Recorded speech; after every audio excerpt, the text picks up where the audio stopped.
be talking about roadway modeling and level of detail, 300 level of detail and beyond. We have Thomas here, our president. He's going to be talking about the upcoming conference we have in September, and we have Vern from Florida DOT and Jacob from Texas DOT. I'm going to start off with a kind of overview of our website and where to find the recordings and where to find the schedule for these webinars.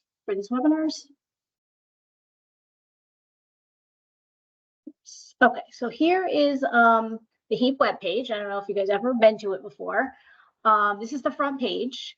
And if you go to webinars and SIGs or webinars and SIGs here, you can get to the page that has the schedule. The recording from last month is here, as well as the registration for each month will be at the top here, and you'll also be getting emails from me to register. But you can always look here and see. I'm going to put the registration about 2 weeks before or so. The registration will go up. And then also we have a link to our YouTube page, and that has videos from the web series. It also has all the recordings from George's IHEAP in Utah, and then some kind of like why IHEAP videos as well. I think that's all I had for that.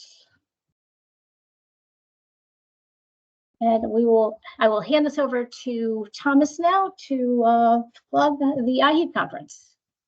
Thank you, Elaine. As Elaine stated, I am Thomas Hamsky. I am the president of the IHEAP organization for 2024, in charge of putting on the conference for our organization and making sure that it's a good and promotes innovation for every year. We've got a really good conference coming up. The dates of the conference, as shown on the screen, are September 15th through 19th, 2024 in Des Moines, Iowa. Information can be found on our website, www.iheap-2024.com. We've got abstracts open for presentations because a lot of the information that comes at the conference comes from great information around the country. So we have that closing at midnight Central Time, May 31st, this Friday. That'll be the last day to submit abstracts. We have had some good ones come in, but we're still looking to have any and all more people bring in abstracts to kind of show off what you're doing and show off anything else that hasn't been shown at our web series or is something new that wasn't shown last year at the conference. So I invite anyone and everyone to come to the conference. We do anticipate it selling out, so if you get a chance, register as soon as you can. The hotel probably will sell out as well. So get in, registered as early as you can. We will have a great event and look forward to seeing you in Des Moines in September. Thank you.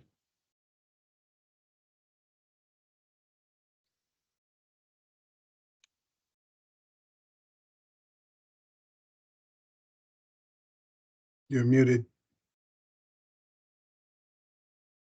And I did this last time too. I muted for Thomas and I forgot to unmute. All right, so we'll get right into the heart of what we're talking about today, which is level of detail and 300 and beyond, but maybe talking about some 200. Oh, did I skip? Oh, yeah, I wanted to talk about what level of detail is first. So let me bring that up on the screen. Okay, so what is level of detail? Before we get into the heart of talking to Vern and Jacob, and as I'm going through this, Vern and Jacob, if you want to add your flair on this, please speak up. But so level of detail or level of development, I don't know. What do you guys prefer? Detail or development or both? So we're calling it level of development in Texas. Yeah, technically there is a difference. So level of development is the sort of concept, and then level of detail can be part of level of development, actually. So a level of 100, I look at that more to be like a symbol. So here in Connecticut, this is maybe a symbol of a catch basin or like like a traffic mast arm that might not be to scale, but it's pretty much in the like correct location in 2D. And you might have some good graphical information on that as well. And then I look at 200 really being in the correct location in 2D and the correct size. So here we have guide rail kind of showing the blackouts and the I-beams and the rail, and then the catch basin, you know, this is the true like size of the top. And then when you get into level 300,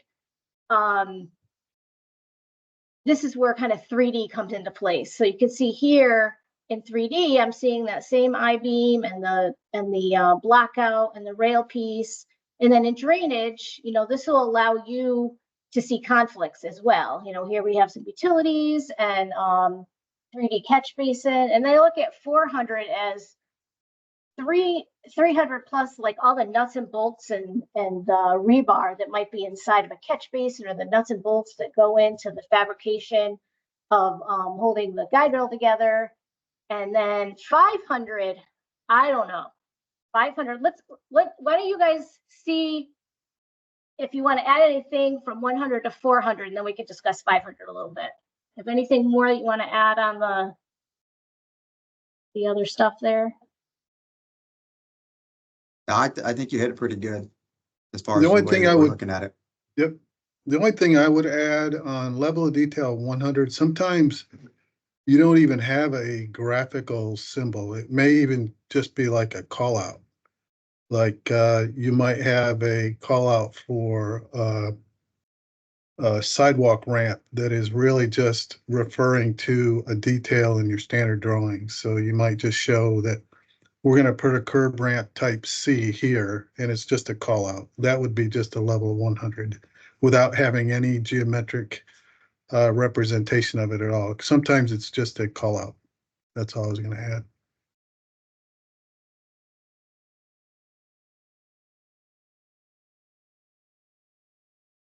The other thing, since you did ask, are we frozen here? Can you hear me okay? Yeah. Okay. Is that on level of development 400, the model should be fabrication ready. In other words, you wouldn't even need to really do any shop drawings. It's good enough for a fabricator to build that drainage structure because all the rebar has been laid out, all the holes have been cut into it, the clearances have all been checked. And then 500 is just to address the elephant in the room. I don't know if we've delivered too many 500 level of development models, but you know, that is the future of an as-built and a where all the properties that have been identified for maintenance and operation that have been attached to the object have been filled out according to the manufacturer, whatever the approved product list might be, data installed, those type of things. So it's for asset and operations really is what that is intended for.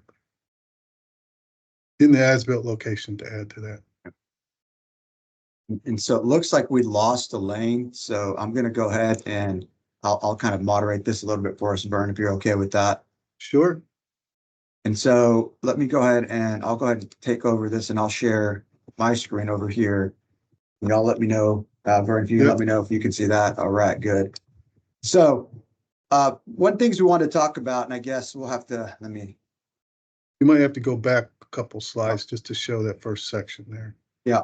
So what we're going to do, and I'll kind of do it like this and go back and forth on it, is we're going to talk about, first of all, why? What is the state of practice that we're doing, and kind of touch on these different things that we're modeling here within the different states. And so I'm going to go ahead and talk a little bit about Texas first. And so in Texas, what we've been doing, we've been modeling since about 2018. And I use like modeling in quotes, you can see, because we are just developing 3D models for the use of developing our plan sets. right? And that's really where we are right now in Texas. But we did set out guidance in 2018 to utilize Open Roads technology, which was the modeling part of that GeoPack version of SS4 and SS10. And then in 2022, we decided that we were going to start modeling everything with Open Roads Designer because that was the next step for us as far as our modeling goes. Now, like I said, we're using modeling right now only to do plan sets, minus a few pilot projects that we're working on. So we're kind of in infancy of the development of our digital delivery program, which also includes, the level of development that we're going to be doing in Texas. And so we're using our pilots as a gauge for us to see what are we doing, what do contractors need, what do we need further, kind of for our asset management, our digital twin things, and all these kind of fit together because the level of development that you put in at the very beginning should follow through whenever you need to get that model back from that contractor. And then also, whenever you start talking about asset management and things like that. So that's kind of where we're at right now. I guess one thing that wanted to talk about real quick is in our pilots, we're starting to see what those deliverables look like. Our 3D model break lines are one things that we're definitely talking about delivering and really trying to get those done correctly. And this has actually been able to inspire us to get a little bit different, better workspace out there for us to really help with that transition to our contractors. So that's kind of the state of practice in right now for Texas. Vern, did you want to go ahead and take over that one and Sure. talk about Florida a little bit? Yeah, let me flip screens over onto my side here and Yep. go over here. So, yeah, along the same sort of logical veins, Florida DOT, the first question we ask is, why are we modeling? What are we modeling? Is it all projects, some projects, no projects? What really makes that decision? And early on, early on being in the probably 2009, 2010, when as a JPAC state, we started transitioning into some of the Open Roads Designer tools with we started building some of the 3D or the templates to be able to do 3D modeling. And we recognized that we needed to start having some objectives as to why we would be modeling. So we put a statement out in 2015 that the department is supporting model-based design, model-centric design, 3D design, whatever you want to call it, for these four main reasons. Number one, we recognize that anytime we model something, we have a better or a higher quality of design, and we're able to reduce any kind of cross component conflicts between different parts of the components, whether it be foundations or drainage structures and guardrail post or just anything that could possibly clash. It also showed us where there could be potential clashes within certain envelopes. We recognize that when we model things, we improve the constructability of the project because we've looked at more things that we wouldn't normally see in a 2D environment. And also by delivering these models, we think there's less field design changes. Well, we've proven there is.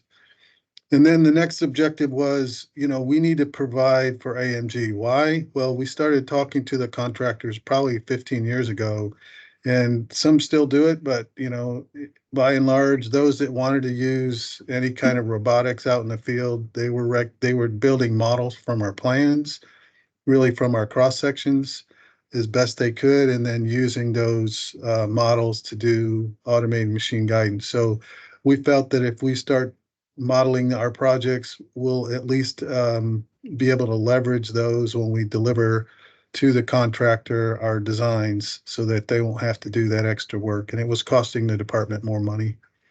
We did recognize that one day the model and, a lot of the things that come from the model, the quantities, Some of the other things would be legal contract documents, so we needed to start moving in that direction. What that also did is it allowed a lot of our designers to put a lot more focus and start taking more responsibility for the models, where in the past they were just a for information only that was done, to produce some part of the plans. And by focusing on this as a main objective, it starts adding more creed or credentials to the model. And then ultimately, we saw the future that there is a BIM deliverable, BIM for infrastructure, BIM for bridges, that's right around the corner, and we need to start building these models for that kind of delivery. So that is why we're modeling, what we're modeling. So as far as what we're modeling, much like what Jacob said, what we first started thinking about is if we're in a model-centric environment, whether it's Civil 3D or ORD, the only way to see something on a section is if you model it. So, this was our old um, cross-section plans, and you can see there's a lot of stuff that's shown on here.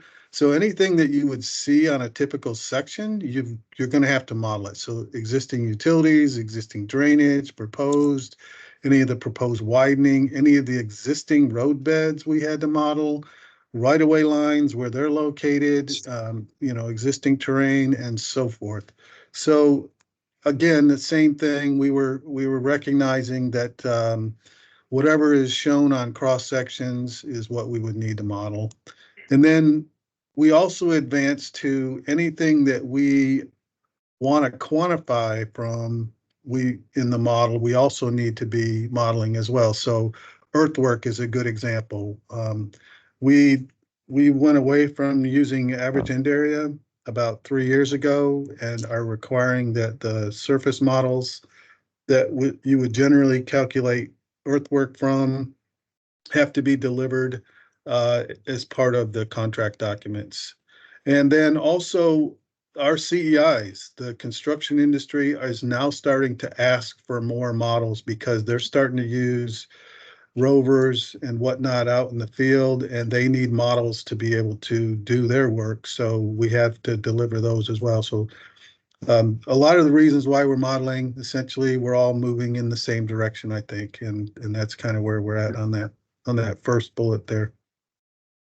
Yeah, so that's great information, and it sounds really like we're aligning, both of our states are aligning right now, Vernon. I think both of y'all, you and I, are in all these other groups as well, and I think that's something we're starting to see also, is that other DOTs are getting on board with this, and we're all kind of pushing the same direction. So that's really great. Now, talk a little bit about standards and guidelines, and that's something here in Texas that we're just developing. We've actually only been doing really hard push for digital delivery since February of last year. And so one of the things that we really are focusing on are the benefits of us doing this. We know that there's conversations out there about, consultant hours or designer hours and things like that. And really we're looking at what the benefits and what the areas of efficiencies are. I think you hit it in your previous topic, Vern, about, one, that the models are really being more accountable for people that are designing them, right? And I know that whenever I was in design, there was a lot of notes that we put on there to say things like to be field fit or grade to drain or things like that. Well, we actually put engineering responsibility onto people that are in the field. And that's kind of something that I'm a big proponent of moving away from, because I think that that's really something that a person that's signing and sealing these plan sets or these models really needs to be taking responsibility for, and telling people in the field exactly how they should be building these projects for us.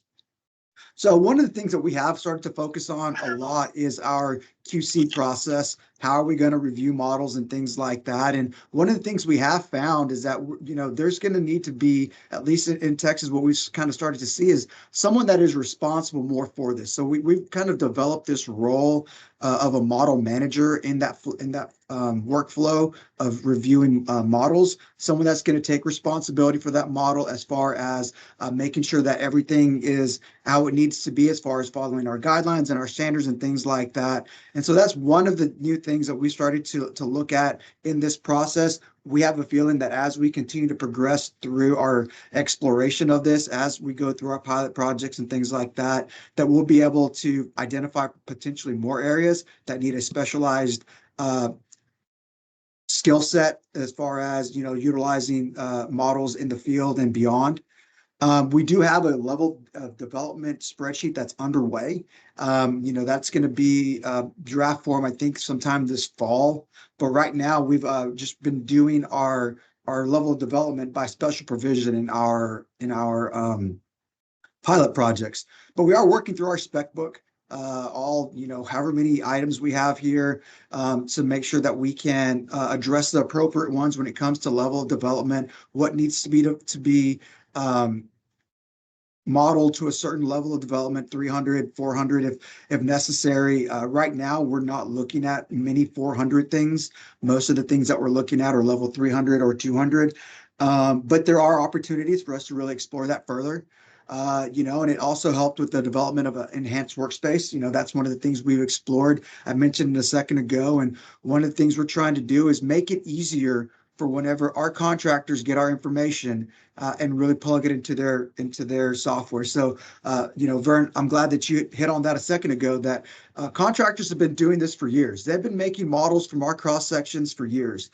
Here in Texas, we were a geopack state, and they'd ask for our XSR files, and they would use those as their offset and elevations all across our cross sections for them to be able to develop those models that they would use for bidding and maybe potentially other things in the field.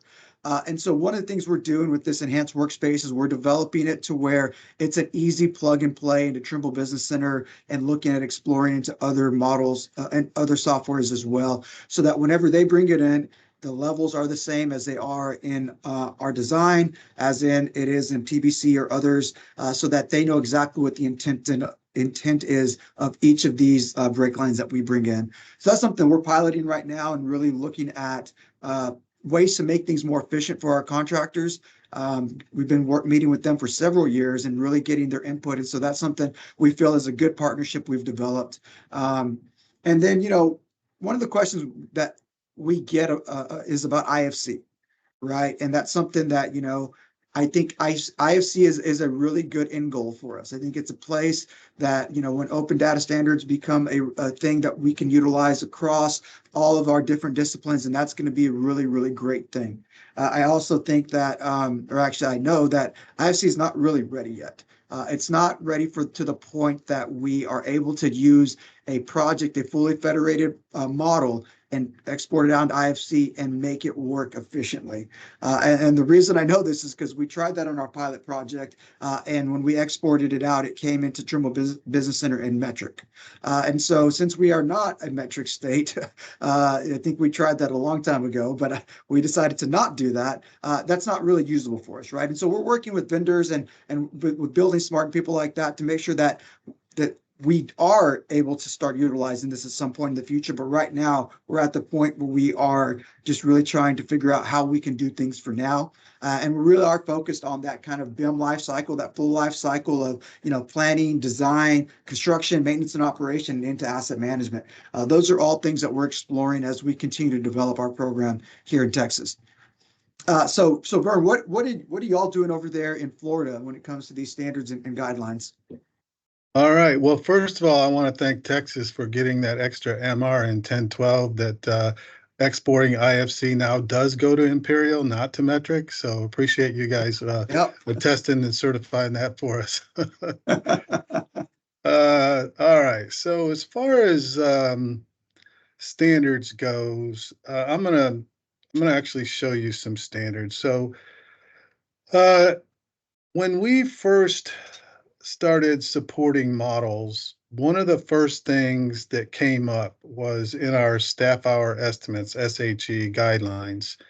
And we our consultants right away recognized that, oh, you mean we're going to have to start building models and plans? Oh my, the tigers and lions, tigers and bears. Oh my, that's kind of what the pushback we got. So we formed a team that created what's called a tab 36 of our staff hour estimate guidelines. I'm going to show you this here in a second. And what we were really trying to do was add in some hours for the modeling effort in addition to what they typically had based on the old legacy workflow of creating designs, creating plans from designs, creating CAD files, doing all the deliverables in the standard way. So we did give them what I called a bait and switch. We recognize that we're going to be paying a little bit more for some of the model-based designs with the idea that one day we will have less plan sheets and it will eventually become part of the effort in design. The reason I say that is because that was what we kind of went on for about 6 years, from about 2015 to about 2021. And then we addressed the staff hour estimate guidelines for when you're doing model-based design. So this is the new spreadsheet. There's a gazillion tabs over here. I'm not going to bring them all up, but the one I am showing you here is the Roadway 3D modeling guidelines. And so it's similar to a model element breakdown, but it's not, it doesn't have all the detail of a model element breakdown. What it's saying is, regardless of the project, this is what you're going to create for 2D and 3D. And then this is kind of like level of detail of the level of development. So this could be considered, you could just say 200 is this whole column, and this column would be either 300 or 250 in some cases like this. But then this actual additional note really kind of talks about the level of that level 300. And so what we attempted to do is say, for any of the existing elements, you've got to do 2D and 3D with assumed depths on a lot of them. For any controlling alignments, most of these are going to be 2D. A lot of times they're 3D just because when you add a profile to something, it becomes 3D. Same thing with right-of-way. Essentially, you're just draping these lines on the terrain so that you have a 3D element that can be presented in a section. Anything to do with earthwork is all 3D. Anything to do with the proposed roadway components is all 3D. Any concrete, you don't see too many just 2D stuff until we get to some of the things in traffic, which is a whole nother tab. And a lot of that right now is still being developed in just 2D. We haven't found a lot of benefits yet. We will when we start modeling more of the foundations and also some of the above ground stuff. But for the time being on the traffic side, when I say traffic, I'm talking about pavement markings, signals, lighting, and those type of things, signing. But you see walls, any of these type of things. So that is the first thing, well, not the first thing, the first and the last thing that we've done is to try to address how our contract services gets compensated for this effort. The next thing I want to show is some of the standards that we already have published. So in our CAD manual, we have a chapter that was developed probably about 5 years ago called Modeling Standards. And this was honestly, this was a direct benefit of being involved with the AASHTO Joint Technical Committee for Electronic Engineering Data Standards, where that team was really good at defining a lot of this stuff. For example, the type of things that you would need to model, the type of projects. A lot of this comes from, like a BIM execution plan. And what we're doing is we're not prescribing as much as we're giving guidelines in the CAD manual, and then leaving it up to the districts to interpolate number one, how much of this they want to do, and number two, to find out what the use cases are to apply it to their project so that they can scope it accordingly. But it addresses all of the different things that you might have in a model-based development, where you're talking about the different level of accuracies. There's a level of definitions, the use cases for why you're modeling things. You notice that pretty much the design column and the construction column are all checked. Pretty much all the use cases help in somehow construction.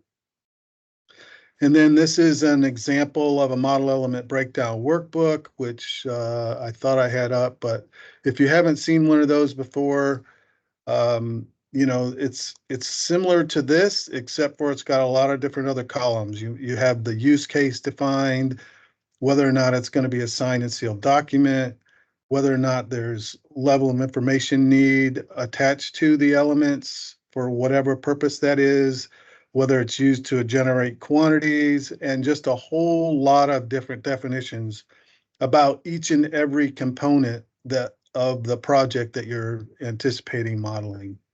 So that is another place that we've documented standards for modeling. We also have gone through our specifications book for, you know, road and bridge construction, and we went through the language with a fine-tooth comb with a model-centric mindset. In other words, it was always written as though your only product to build from was a set of plans. So we changed the focus and said, let's go through this, and every time it says plans, let's think about if you had a model, so that we were addressing the future. We, knowing that model-centric delivery is on the horizon, we went through that entire spec book and made verbal edits to it so that it addressed all of the situations in that case. The last, or not the last thing, but another thing that we did is we have the Florida DOT design manual, used to be called the Plans Production Manual, which identifies criteria, processes, and actual specifications for what goes in a set of plans. And that has been also gone through with a fine-tooth comb and republished with a model-based delivery focus. I tell people, you know, when it comes to putting together a set of plans and the specifications for a set of plans, we used to have an apple cart, and when we rewrote that design guide, we tipped the apple cart over and only added whatever back into it that we felt was necessary when you've got a digital delivery that goes with it, that parallels with it, regardless of whether one is legal document and the other one isn't, and vice versa. We tried to go through that and, you know, did a really successful job. It's what we call next gen plans. Some of you may have heard about it, and I can talk about some of the things that really changed in next gen plans. Let's see, for example, let's see here. This was really the main thing, was we took cross sections out of the plans. They're no longer considered contract documents. Now, we still produce them. We produce them for information only, mainly because it's a crutch that a lot of people that aren't used to looking at models and have no way of looking at models, they still need to be able to look at some kind of 3D representation. So they're for information only. You addressed a model manager. We kind of have something similar. We have this model management sheet or model management plan. And it's kind of like the old project layout sheet where you had that in front of your plans and it kind of showed where all your sheets were. Well, this is a model management plan. Same concept, except for it's one sheet that shows where all the models were developed, and there may be multiple models in certain sections, so that somebody getting a model-based delivery with a whole bunch of file names would be able to know, all right, this model goes with this part of the project, and it addresses this part of existing feature model, and this one does this one, and so on. This is the drainage model for this area. So they know kind of where it's you know, it's just a glossary of the different models. We did change some things on the plan and profile. We also changed the drainage structure sheet. So this is when you're delivering a 3D drainage network. This sheet supports it. Essentially, it just has callouts. I know it's hard to see. The text and annotation is really small, but it's one large sheet, and it has all a one-stop shopping. It has everything you would need to lay out this part of the project network for drainage. It has profiles that go along the pipe, not a section across the center line. It has flex tables that has all of the details in one place. So you're not labeling it in the plan, labeling it in the profile, labeling it on a detail, and putting it on some other summary sheet, and you're tracking it in 4 or 5 different places on 4 or 5 different sheets. It's a single source of truth. It makes it more efficient for designers. It also makes it more efficient for reviewers. And you know, we put this in front of fabricators, we put it in front of contractors, and they all seem to love it. So just some, you know, just think out of the box kind of things that we did with some of our standards. And I know we're probably ready to go on to the next topic, so I'll hand it back to you, Jacob. All right, so let me go ahead and take this back over. And so I think the next thing we're going to be talking about is like the level of detail modeling. Like what are we doing? Excuse me for just a second while I get this screen shared. I apologize. And so what are we doing as far as detailed modeling, you know? And that's one of the things that here in Texas, we are still, like I said, you know, we're developing our model development standards right now. That's something that, you know, it's been a process for us. Vern, to your point, you know, whenever we started talking about going through the spec book, we've gone through the spec book as well. Luckily, we first thought about that and was really able to incorporate modeling software into our newly published 2024 spec book. One of the things we did was redefine what plan means. It's not just a traditional plan, it's also can be digital files. So we tried to do something similar to that as well. When it comes to what we're doing, like what are we modeling and to what detail, things like that, those are things here in Texas, we're still figuring that part out. We do have a model development standard that will be in draft form in fall. We're going to see, we have to put that in front of our districts and see what that looks like as far as, you know, how applicable it is to what we really want to do. And we're really using our pilot projects to determine that need. That's something that as we get into construction and get into the digital as-built, really trying to figure that part of it out. We haven't actually done a full digital delivery project in Texas yet. We are scheduled hopefully to have it out in October of this year. We had some utility issues. It was supposed to let in March of this year, had some utility issues, wanted to make sure that we had let a clean project instead of one that had utilities to be relocated. So push that back a little. So we're eagerly waiting for that letting date to come so that we can figure out what we need to do as far as adjustment from our thought process from a purely theoretical standpoint into a practical standpoint to something that's been tested out in the field. One of the things that we have done, you know, when it comes to modeling is that we have switched over to drainage utilities of 1012 version of ORD. That's something that we hadn't been using anything to model our storm drains because the 1010 version was not really that functional. So we waited till the 1012 to come out. So now we're starting to really utilize that and be able to start modeling the storm drain systems along with the rest of our projects so that we can actually do that clash detection, Vern, like you were talking about. One of our biggest challenges is we have 25 districts across the state of Texas, and we have to try to get all of them into a standardized way of thinking. That has been traditionally a challenge in the past, but with us showing the need of this and the reasoning of it, I think that we're starting to get more and more buy-in to standardization. The old joke I used to like to tell is we have 25 districts that do things 25 ways, and theirs is always the best because you could just ask them, they'll tell you that, right? None of them want to give up what they were doing previously, but with the way that we're doing things now with models and things, I think that shows that there is a necessity for us to be standardized, because it's not just a level that you can pick whatever and put it onto a plan sheet and all of a sudden it doesn't matter anymore. With us developing a way to deliver our 3D brake lines directly to contracting software and things like that, everything matters now.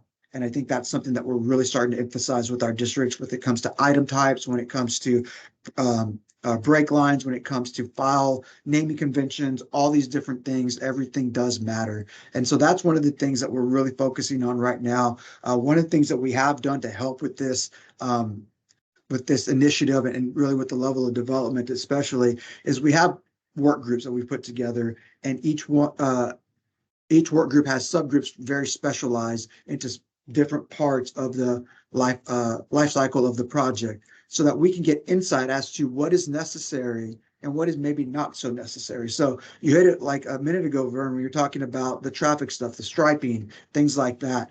Is that necessary to model in 3D? Right now, we're not seeing that it may be. You may be a roll plot, and that's probably just fine. If advantages come from that, we can definitely explore that. But, there are certain things that do have a lot of advantage. Obviously, earthwork quantities and things like that, foundation placements, things like that, so we can do clash detection. So that's kind of where we're at in Texas when it comes to that whole level of development. When it comes to modeling, we're right now modeling everything. It's about a 300, but we don't have those standards in place because we just don't know what we don't know yet. And so with that, Vern, what about y'all over in Florida?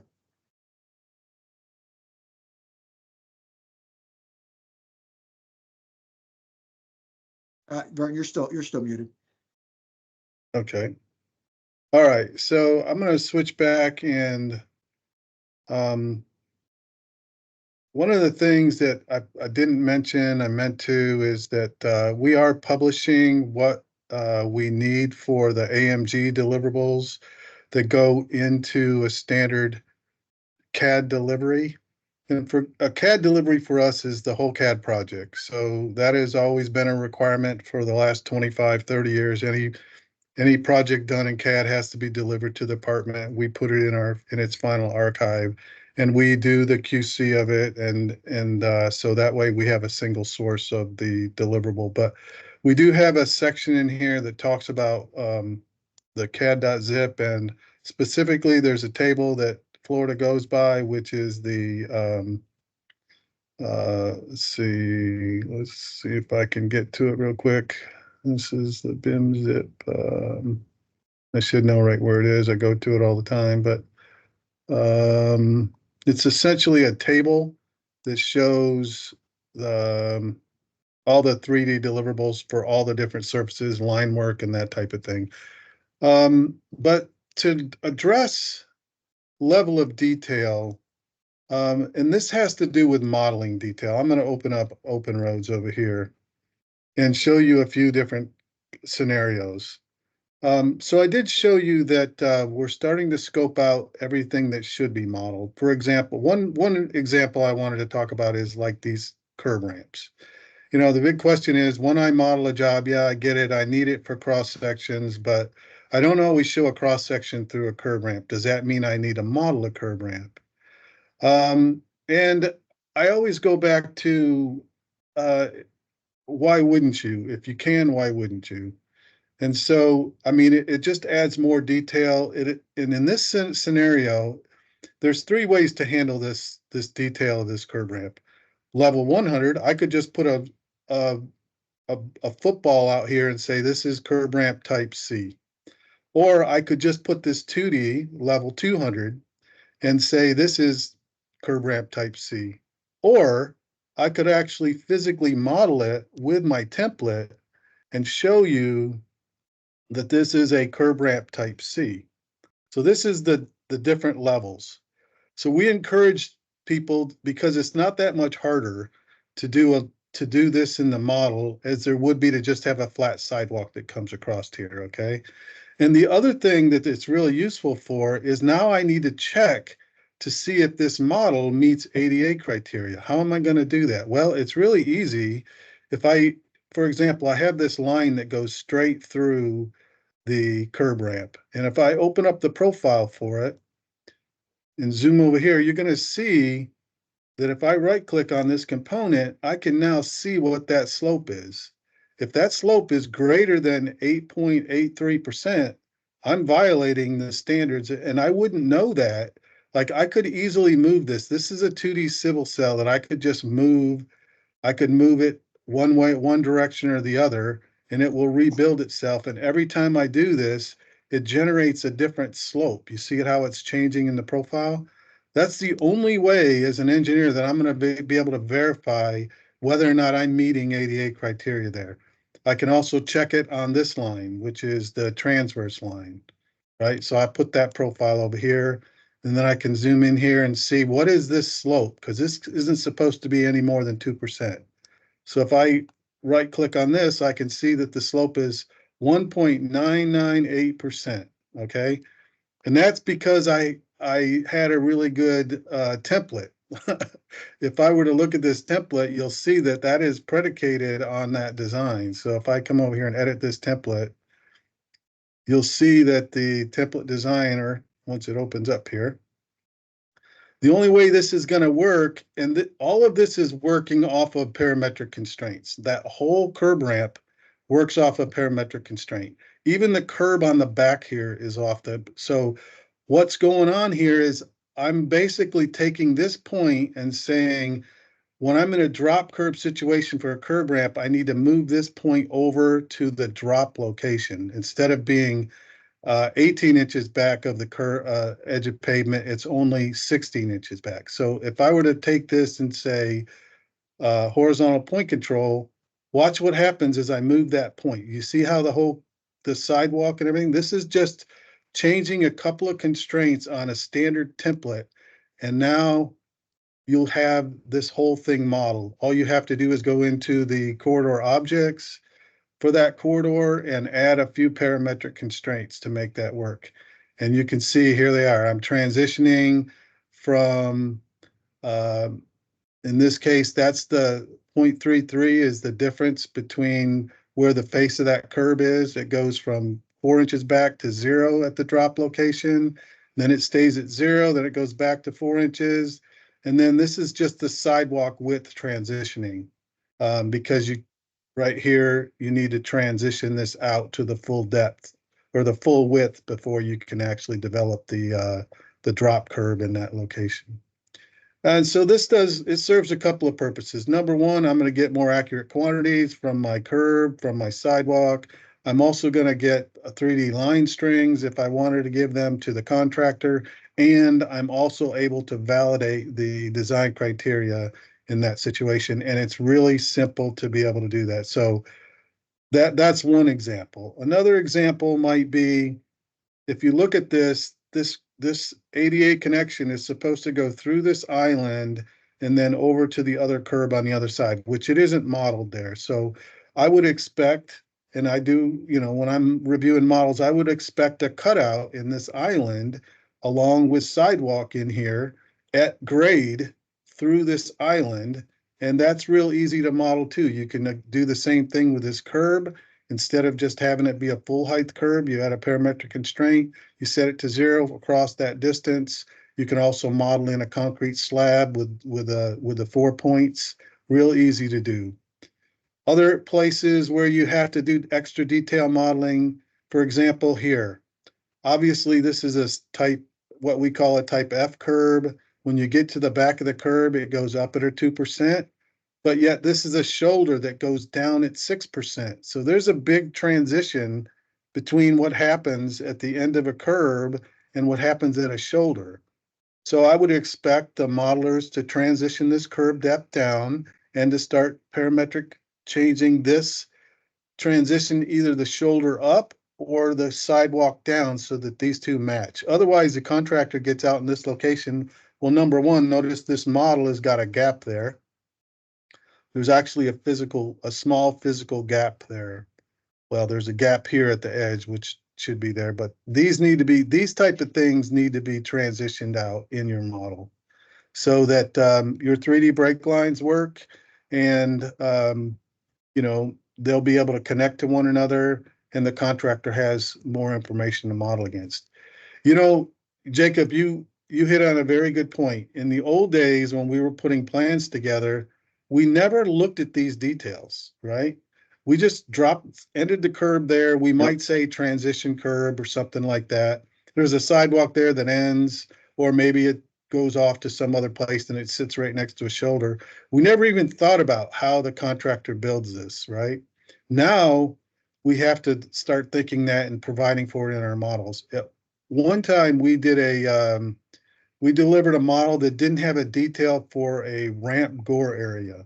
And we're like, well, we don't know how to transition that model because we've never built one. So we just delivered it and said, put a note on there that said field to fit. The contractor sent us the model back and they said, no. That's when you were just giving us 2D plans. You're not going to give us a 3D model and not detail it out. If you want us to go off the model, we'll go off the model, but you got to detail it out. None of this transition to fit stuff. You got to give us what you want. So they put it right back at us, which I really enjoyed that. No, I appreciate that too. And that's something that I think that's really the lesson that we're taking away from this is we need to give them enough information to actually build something. The one other thing we talked about, this is an eye model that was done, a totally federated eye model. I'm just showing, if I can get this to zoom in, I'm just showing the drainage and the utilities. So this is the level of detail of our drainage structures. And then you can see the utilities. And anytime you see a red ball is where there's a soft clash that's been determined.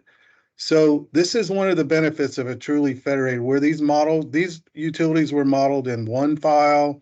Each of them are different. So each utility owner has its own model file. And then of course, drainage, and of course the bridge, and all of these different things now give us the ability to come out here and look at how many different target balls are out here. I call them target balls because they look like, those big red balls out in front of Target they use for bollards. But these are where all the different clashes are. These are the benefits that I find in doing the level of development or level of detail model for, constructability, for a constructability review. All right, I'll stop. Go back to you, Jacob. All right. So we got about 8 minutes left, Vern. So if you don't mind, I'm going to skip on to the last thing that we're going to talk about, which is training and things like that, and kind of what y'all are doing for that. So what I'll do is I'm going to go ahead and talk about, we're calling it change management, right? Because that's really what it amounts to. That's what I'm calling it. We're changing the way that we're doing a lot of these things within the industry, and that's one of the things that I think is very important. Here in Texas, like I said, we're just getting started still, and I keep saying that, but it's true. And so one of the things that we have done as far as change management was our strategic plan. We are in the final review of that. That'll be posted onto our website. And I'll talk about our website in just a second. We're also developing an implementation plan. What does that look like across all of TxDOT to implement digital delivery statewide? That's something that we're developing right now. And then a training plan as well. We feel like training is something that is necessary for everybody in order to be successful in this. They have to be able to be trained up to be able to do the new things that they need to be doing. And one of the things that we are doing is putting our training onto our website. I'm going to walk y'all through that in just a second. And then a communication plan. We feel like also it's important to communicate with everybody. And one of the things that we're doing is we're hitting all 25 districts. We're going in person to them and have a day with them and talk about what digital delivery is, but not just that, about modeling, how it affects what their job is going to be, how designers, what they do affects in construction, and really showing them. So we have stations set up for them to really see how this really impacts other disciplines and things like that. We think that that's really, really important. All of this information that we have is on our website. So we are developing training videos or training classes for TxDOT, but we're not just keeping them internal. We are posting all of these. And so here's our website, and I'll show you exactly where those are. So real quick, I'll head back here. This QR code on top is going to take you to the same website. This will take you to our pilot project tracking map that we have established to show kind of where all of our different pilot projects are in the state of Texas. And I'll kind of show you that just here in a second.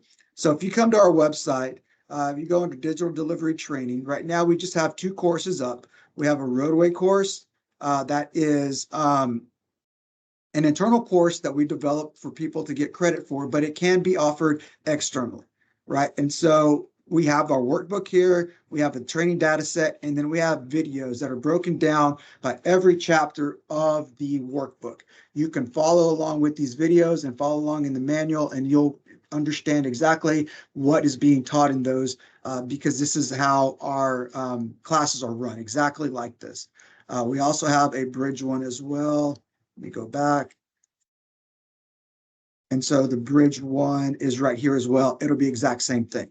You'll have everything that you need in order to complete these courses. The goal for us is to put every single training that we have on here. And so we have developed one for modeling intersections and ramps, I think. And we're going to record videos and have it in a very similar manner to this. We want everyone to have the training so that we're all on the same page when it comes to our modeling. And so that's what we're doing as far as training goes to make sure that everybody's up to date with what we're doing. And real quick, I'll just do a little plug on this. This is our GIS map that's showing all of our pilot projects and what they're doing. This is the one that I talked about a little while ago that had utility conflicts, but we really wanted it to be let clean. It's a very small project, but this is going to be our first attempt at getting something out there with the right level of development, getting those brake lines into the field for the contractor to use model-based quantities, because this is a full depth reconstruction, and really wanting to make sure that we have some good things to learn on. So with that, Vern, I'll pass it over to you, and you can talk a little bit about what y'all are doing for training. Yeah, absolutely. I see where, I knew we were going to be a little short on time. Similarly, you can't do enough outreach when it comes to this change, as you've already identified. We have lots of technical advisory teams that talk about this workflow process. We recognized early, is like you did, that we need to have consistent training. So we have the full soup to nuts training, includes bridges as well, utilities, everything as far as that goes. I also am going to put a big plug out here to our ACEC Florida partners. We recognized there was no way that we could get out to all of our districts and to do all of our consultant-based training. So we started a program with them where they now have a list of certified instructors. A lot of these people you probably already know that have worked in different states, that have worked all of these they work for a consultant a major consultant somewhere, and they've all been certified to teach on our course material through our course guides, and they add a lot of value because they're doing their normal day-to-day production, but then they turn around and do some training for us as well. The last thing I'll say is we also recognize that not everybody can look at models. Not everybody has CAD on their machines. And so we're in the process, we went through an RFP last year to select statewide enterprise model-based viewing tool. We are going to be partnering with Bentley to use their tool on all our projects. If we publish them, doesn't mean that the consultant can't publish it in something else. But if it's something that we publish, so we are also in the process of rolling out a training curriculum for the iModel-based viewing tool, and that's something that we got coming up in the future. So I wanted to leave a couple minutes maybe for if there was any questions out there in the chat or anything, or if Elaine has anything that she wants to add to finish this up.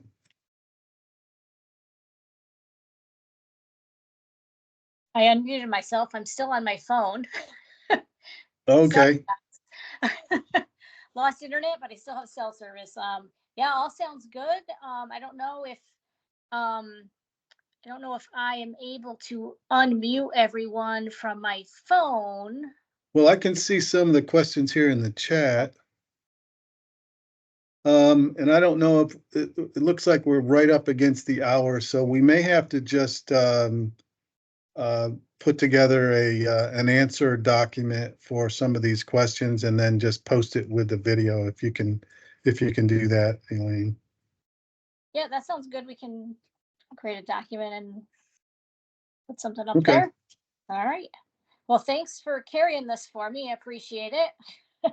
Hope everything's okay on your end. You guys did a great job. I was able Thank to you. listen in. I didn't want to try to put my speaker on too soon to mess you guys up because you had good flow. So, all right. Thank you, everyone. A lot to unpack. Good job, Jacob. You too, Good Vern. luck with everything. You too. Thank y'all. Appreciate it.